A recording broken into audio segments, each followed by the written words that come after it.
मुंबईतल्या अंधेरीमध्ये शुक्रवारी रात्री 5 राऊंड फायर करण्यात आले।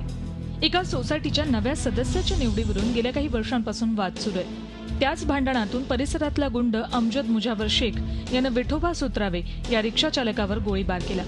येथे एक गोळी सुत्रावेंच्या पाठीत लागली। त्यांच्यावर रुग्णालयात उपचार सुरू आहेत, मात्र सुत्रावेंची प्रकृती गंभीर असल्याचं समजतंय। त्रिवेणी संगम या कोऑपरेटिव्ह सोसायटीमध्ये नवीन कमिटी सदस्य निवडीचा वाद सुरू आहे। सोसायटीत राहणाऱ्या नागरिकांच्या म्हणण्यानुसार अमजद शेख गेल्या 5 वर्षांपासून सोसायटी मनमानी पद्धतीनं चालवतोय। नव्या कमिटीला शेखचा विरोध आहे, कारण नव्या कमिटीमुळे शेखच्या सर्व काळ्या धंद्यांना चाप लागेल। सोसायटीतल्या सदस्यांचा आवाज दाबण्याचा प्रयत्न शेख करतोय। तड़ी पर होते हुए भी बिंदास अंधेरी में घूम रहा है, घर पे आ रहा है, तो प्रशासन का गलती है ये। बराबर ध्यान दिया नहीं उन्होंने, सीरियस नहीं लिया।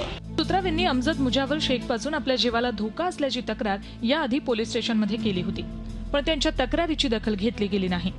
आता मात्र सुत्रावेंची प्रकृती गंभीर असल्यानं पोलिसांची पुरतीभंबेरी उडाली। हम गए थे पुलिस के पास, वो कंप्लेंट लिखवाने के लिए तैयार नहीं थे। एफआईआर उसके खिलाफ एनसी, उसका नाम मेंशन करने के लिए तैयार नहीं थे। उसके बाद थोड़ा प्रेशर आया, यहाँ से फोन वहाँ से फोन, फिर जाके उन्होंने बस उसका नाम लिखा।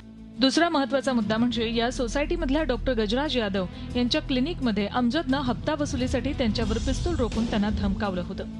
जीवे मारण्याचा गुन्हा अमजदवर शुक्रवारच्या घटनेनंतर आता नोंदवण्यात आलाय।